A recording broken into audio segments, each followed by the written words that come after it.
I wish I could tell you that Saturday started with coffee on the porch and a quiet drive, just a dad letting his kid nudge a dream down our street. But the truth is, it started with a scream that felt designed to wake up every prejudice on our cul-de-sac. I heard, "You will not be selling poison on my block," and for a second I wondered if there was another family in a red sports car behind us. Some mix-up that didn't involve my son's hands tightening on the wheel of my brand new car in our own driveway.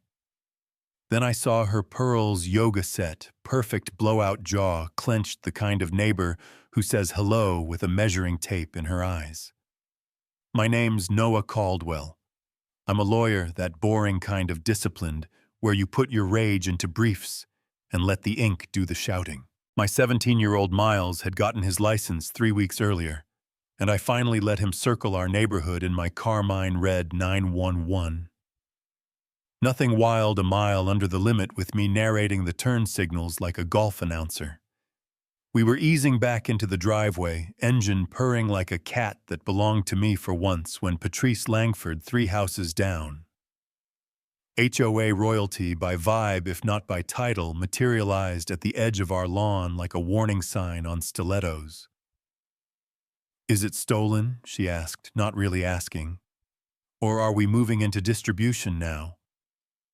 Her eyes slid over my suit, no tie. Saturday compromise, then stuck on my son like he was a headline. Miles cut the engine. The sudden quiet made her voice sound bigger, meaner. He looked at me with that kid expression I hate, Dad. What did I do wrong by existing? I put a hand on his shoulder and stepped out. "Ma'am," I said, "because I am my mother's son, and manners are cheaper than bail. You're on my property, and you're yelling at a minor. If you have a question, ask it at a normal volume from the sidewalk."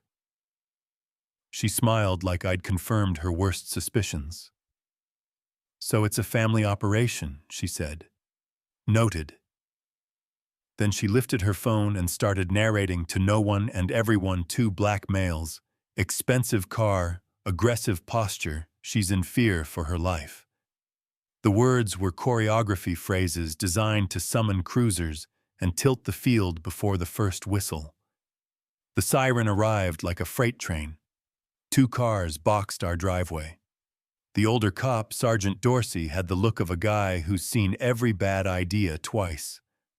The younger Officer Hale wore his uniform like it was a starring role. He never looked at Patrice. He looked at us like we were a pop quiz he planned to fail us on. "Sir, hands on the hood," he said. No greeting, no context, just the order. I glanced at Dorsey, who lifted a palm as if to say, "Let me get a read," but Hale's hand had already ghosted his holster. I told Miles' hands visible slow movements and walked to the car that had my name on the title and my pride in its paint. The metal was warm. The humiliation was hotter. While Hale patted me down like he expected a confession to fall out of my pockets, Dorsey took a beat with Miles. "You live here, son?" "Yes, sir, with my parents." Dorsey nodded, eyes ticking over the house, the car, the tailored jacket on my shoulders, the neighbor theatrically wringing her hands at the curb. He asked Patrice what exactly had been threatened. "He said he'd call the police," she said. Dorsey's face didn't move, but the silence said, "That's not the threat you think it is. Registration matched the plates. My ID matched the mailbox." Hale still felt like a man looking for a reason. Patrice added a name, said her husband Victor was vice chair of the Maple Ridge Planning Commission and practically godfather to the police chief. The air shifted just enough to feel it. "Search the house," she insisted. "Absolutely not," I said. "No warrant, no entry. There's a place between calm and contempt where a lawyer can stand without falling." I stood there. Hale called it interference, clicked the cuffs, and I swallowed every argument except the one that mattered. I would fight this in court, not on my lawn, not with my kids staring at my wrists. Booking is designed to make you forget your name. Take off your belt, your laces, your dignity. I asked for my partner, Jean Park, and said nothing else. Jean arrived like a storm in a good suit, rattled off statutes like drum rolls, and within an hour the disorderly conduct evaporated into embarrassed silence.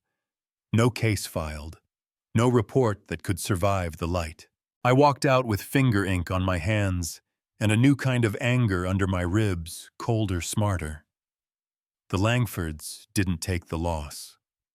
That evening, a man in a navy briefcase knocked HOA counsel with a packet thick enough to be a doorstop. Patrice had filed a complaint accusing us of commercial activity, a constant stream of suspicious visitors, and a reckless juvenile operating a high-performance vehicle. Suspicious visitors, by the way, were my brother's family on barbecue Sunday.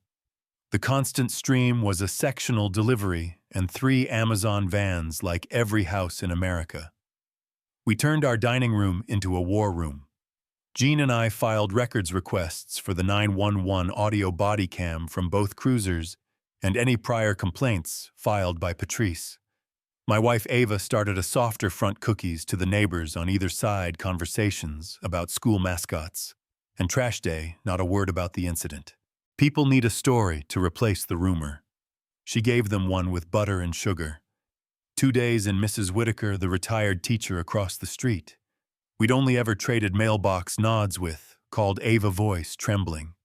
She'd seen it all from her bay window, heard Patrice's opening shriek, watched me keep my hands where instructed, watched the cuffs go on despite the registration in a glove box that might as well have been a Bible. She didn't come out because fear is a muscle memory at her age, but she wrote a sworn statement, signed it under penalty of perjury, and slid it under our door like a moral rescue. Then the knock that made my stomach drop, Child Protective Services. Anonymous tip, there was drug activity in our home, and a violent father recently arrested in front of his child. Patrice had graduated from HOA bylaws to the nuclear options. The social worker was professional, thorough, and nobody's fool. She looked through our pantry and our laundry room, asked to speak to Miles alone. He sheltered me when he came back to the couch, more grown than any 17-year-old should have to be. Case closed, malicious and unfounded, but the stain lingered like smoke after a fire. We amended our lawsuit to add intentional infliction of emotional distress and hired a private investigator, not because I enjoy playing detective, but because I like knowing the edges of the board before I move the queen. The PI delivered a portrait. In beige malice, Patrice had led a character of the neighborhood campaign against an affordable housing build 3 years earlier, all coded concern and loaded mailers. She'd filed 11 prior complaints with the HOA, 8 against families of color, and her husband's firm had contracts that kissed the city budget in places that would hate bad headlines. A pattern, a lever, and a pressure point. The HOA hearing took place in the clubhouse, the kind of room built for tepid coffee and strong opinions. 3 board members sat under a fake ficus, President Eleanor Briggs, and 2 men who looked like they'd been drafted rather than elected. Patrice arrived with Victor, who suddenly seemed smaller than the suit he'd put on. Eleanor read the complaint in a voice that sounded like it'd scold a thermostat. When she finished, she asked for our